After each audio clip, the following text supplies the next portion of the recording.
Hello students, we have been studying the lesson number 2, that is India before the times of Shivaji Maharaj, subject history, standard 7th, and this is the part 3 of this lesson. Students, we have gained the information about the kingdom Vijayanagar in the previous period. Today we are going to see the Bahamani kingdom. Bahamani kingdom and Vijayanagar kingdom came into existence because of the revolt against the Sultan Muhammad bin Tughlaq, and Bahamani kingdom was came into existence because of Hassan Gangu, who was the Sardar in Muhammad bin Tughlaq's court. And Hassan Gangu rebelled. Okay, he opposed. Rebel means he opposed the Muhammad bin Tughlaq. Okay, I have not written your full name, but Muhammad bin Tughlaq. Okay, Muhammad bin Tughlaq. So he opposed who Hassan Gangu opposed Muhammad bin Tughlaq, and he established his own kingdom. And there was a battle happened between the army of Sultan, that is Muhammad bin Tughlaq, and Hassan Gangu's army, and in that battle Hassan Gangu defeated army of Sultan, and in this way Bahamani kingdom was established. Bahamani kingdom was established in the year 1347. Okay, in the year 1347. In the 1347, Bahamani kingdom came into existence. If you see the Vijayanagar kingdom, it came into existence in the year 1336. Okay, 1336 means after 11 years Bahamani kingdom also came into existence, or it was established. So obviously Hassan Gangu was the first sultan of Bahamani kingdom. Hassan Gangu was the first sultan of Bahamani kingdom. Then we are going to see Hassan Gangu after the death of Hassan Gangu. Okay, after the death of Hassan Gangu, who became the sultan of Bahamani kingdom, that all we are going to see. But I want to tell you one more thing, that is Bahamani kingdoms. Okay, Bahamani kingdoms capital was Gulbarga. Okay, it was Gulbarga, and it was also in Maharashtra, Karnataka. Okay, Gulbarga is now also in Karnataka. So if you see Bahamani kingdom and Vijayanagar kingdom, these both powers or kingdoms came into existence in Karnataka. Okay, Vijayanagar's kingdom was that is Hampi, and Bahamani kingdom's capital was Gulbarga. Okay, so this way we are going to take them more information about Muhammad Gawan. Okay, Muhammad Gawan. So who was this Muhammad Gawan? See, Muhammad Gawan was a chief wazir. Okay, he was the chief wazir. He was the chief wazir of Bahamani kingdom. Okay, he was one of the most important minister in the Bahamani kingdom. If you see the one more characteristics of him, Muhammad Gawan introduced he made the changes. Okay, he introduced the reforms. He introduced reforms in land revenue system. Okay, he introduced reforms in land revenue system. So what is mean by land revenue? See, okay, if there is Nagar Panchayat or okay, municipal corporation is there in a city or in a town. Okay, you have to collect the money. Okay, you have to collect the money for your house. Okay, whatever you are using house, or for land also. Okay, to the panchayat or to the municipal corporation. So that is called land revenue. Okay, in Marathi that we call that ghar phada pani patti. Okay, that is revenue. Okay, that is revenue. So ghar phada pani patti, or that we also give for the revenue for land also. Okay, so he introduced or he made changes. Okay, Muhammad Gawan made changes in the land revenue system. Means he introduced the reforms, means change. Reform means change. He introduced changes in the land revenue system. And the most essential characteristics of Muhammad Gawan was that is he was a good administrator. He was a good administrator.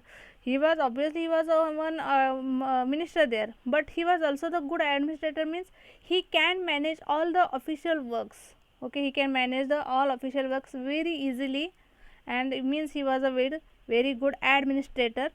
And then he also in his time he also opened the madrasas. Okay, madrasas means these are the schools for Muslim students. Okay, madrasas, which gives the also the education and also the education about the religion. Okay, that is called madrasa. He opened also madrasas. Okay, he opened madrasas at the Bidar, at Bidar, which is a place. Bidar is one place. Okay, at that place he opened madrasas for Arabic and Persian studies. For Arabic and Persian studies, he opened madrasas at Bidar for Arabic and Persian studies. Then one more characteristic of Muhammad Gawan is that he stopped giving land grants to soldiers. Okay, at that time, in previous or in olden days, the soldiers were given the lands. Okay, soldiers were also given the lands if any patil was working there. Okay, in small villages, so patils, desais were also given the lands. Okay, as that we call inam. Okay, in inam it were given. So at that time soldiers were also given lands. Okay, land grants were given there. So he stopped giving the lands to the soldiers, and he started to give, okay, the money. He started to give the money as a salary to soldiers. So these all are the characteristics of Muhammad Gawan. Okay, now after his death, what happened, we are going to see Muhammad Gawan's death. Okay, after the death of Muhammad Gawan, what happened, we are going to see here. After his death, okay, after his death, what happened, okay, in Bahmani kingdom. Okay, uh, so after his death, factionism increased. Okay, factionism means what? See, factionism means there was no unity in the court. Okay, there was no unity in the ministers. So factionism increased, means they were not listening to each others. They were not listening to the sultan or kings. Means factionism in this way increased. So everyone was doing the work at its own way. That because of why does it happen? Because when the king is not, a sultan is not powerful. Okay, at that time it happens. Okay, so there is not unity in the court. So factionism increased after the death of Muhammad Gawan. Then see here, the one more is that as he was, Muhammad Gawan was a good administrator. Okay, at that time everything was going on smoothly. Everything was going on smoothly. And from the starting only there was the war or struggle between Vijayanagar kingdom and Bahmani kingdom. But that struggle or that war, okay, it was intensified. Okay, it also started more, okay, after the death of Muhammad Gawan. Okay, Muhammad Gawan. So there was the adverse effect, means bad effect. Okay, there was the bad effect of a conflict with Vijayanagar. Okay, then see here, the one more thing happened after his death, that is provincial governors started to work independently. Okay, it is also the effect of factionism. Okay, it is also the effect of factionism. Factionism is grouping happened. Okay, there was no unity, so every sardars made their one groups and they started to work independently. Okay, that is factionism. So because of this factionism also, provincial governors, so governors means that the minister, okay, who was looking for one region, okay, for one province, that is provincial governor. So that provincial governors also started to work independently. Okay, they were not asking to the sultan, they were not taking into consideration the sultan's advice, okay, the king's advice. So that way they were also working independently. So these were the bad effects okay, happened after the death of Muhammad Gawan. then because of all this factionism increased, okay, because of the factionism increased, there was no unity in the court, and this was responsible for occurring of, okay, creating of small powers, okay, small powers of Bahmani kingdom. So Bahmani kingdom, after then, Bahmani kingdom was divided into small powers, okay, it was divided into small powers. So how many? That were five, okay, five small powers came into existence, okay. Means Bahmani kingdom was divided into small powers, okay, small powers, five small powers, and that was Imad Shahi, okay, Imad Shahi. It was it started to work in Varhad, where Varhad, okay, Varhad. Then Barid Shahi, Barid Shahi, that was started to rule in Bidar, okay, Barid Shahi in Bidar. Adil Shahi in Bijapur, okay, Adil Shahi in Bijapur. Nizam Shahi in Ahmednagar, and Qutub Shahi at Golconda, okay, Golconda. That is in Marathi we call Govardkonda, Govardkonda, okay. So that is in English Golconda. So these five small powers came into existence. Students, we have seen that in Vijayanagar, okay, that Adil Shahi, Nizam Shahi, Qutub Shahi, and Barid Shahi, okay, they were united and they defeated the Vijayanagar kingdom, okay, Vijayanagar king. So these all were eventually, if you see, they were the part of Bahmani kingdom only, okay, no. So this way, Sultanate, as these small powers came into existence, Sultanate of Delhi also came into end, okay, came to end in 1526. In 1526, Sultanate of Delhi came to end, okay. So this way, the Bahmani kingdom also came into end.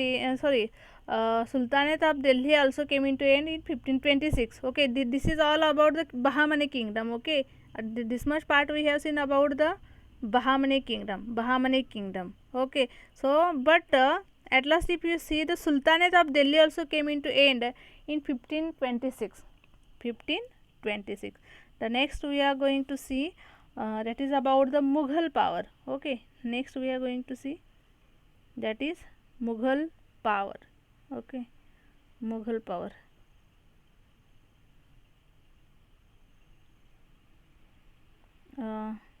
Wait for a minute.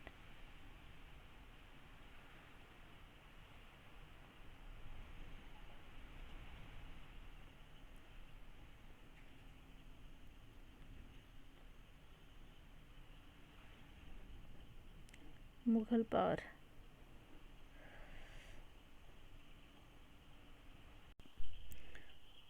Mughal power.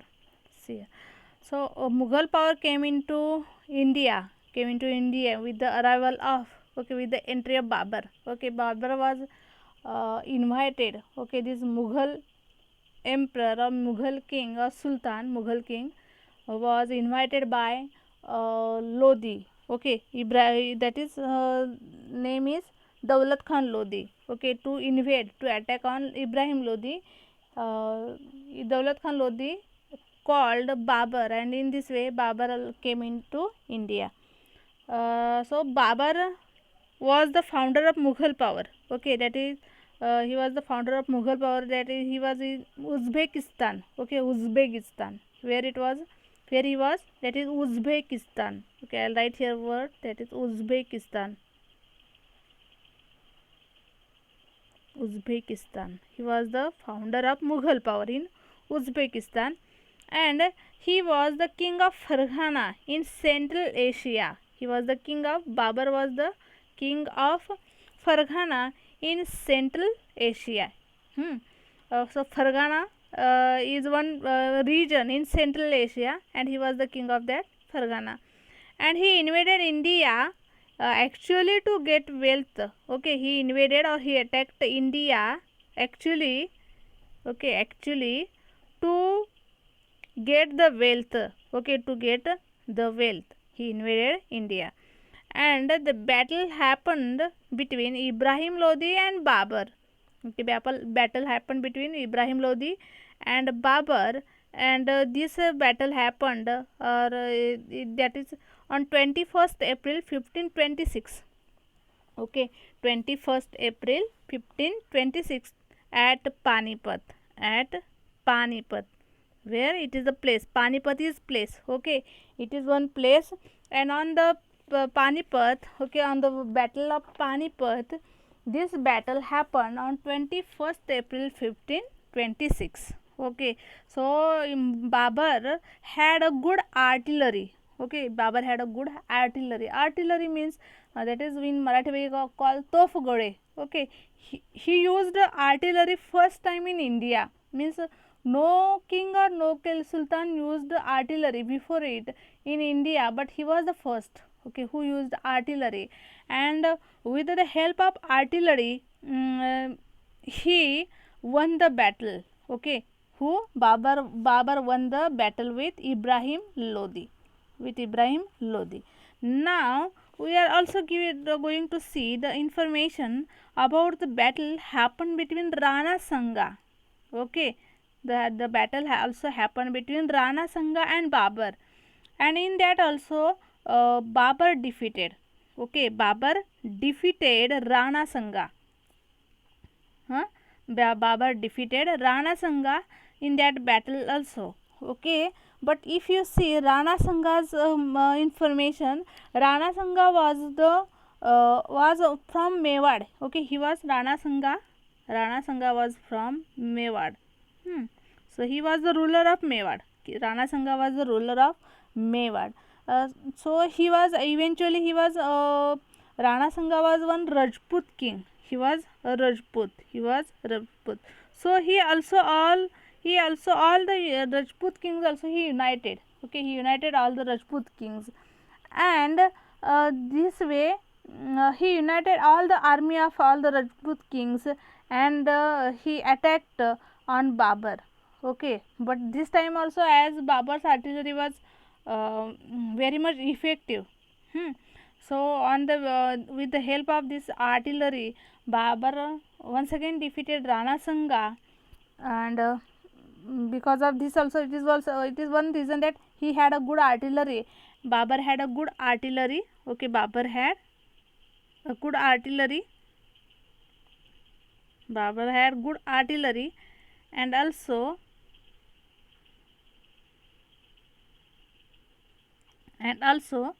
that is one more thing is that he had the reserve force. Okay, he had the reserve force of army.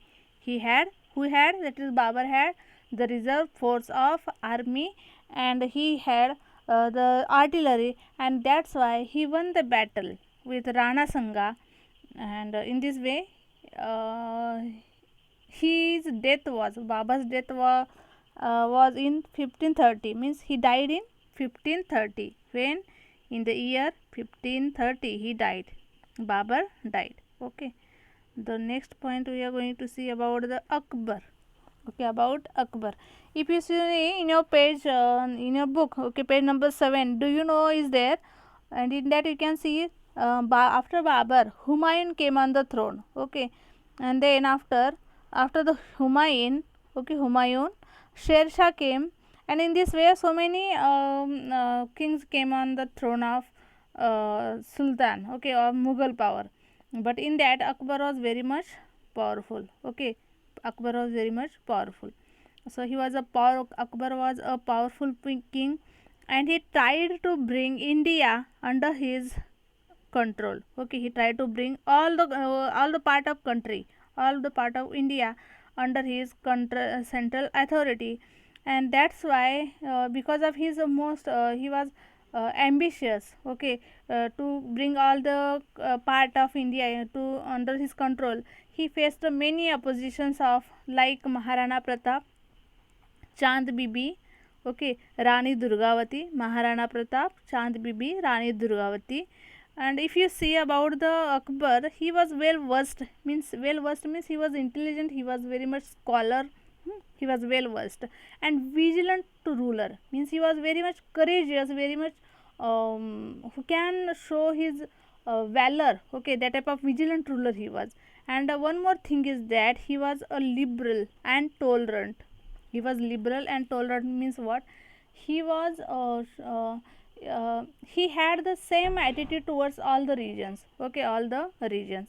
So this way means he had the same attitude for all the regions. Okay, he was treating all the religions with the same equal attitude, like that is he was liberal and tolerant.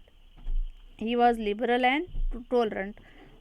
So he founded Din-e-Ilahi also for finding or for searching the good things in all religions also. Okay, Din-e-Ilahi.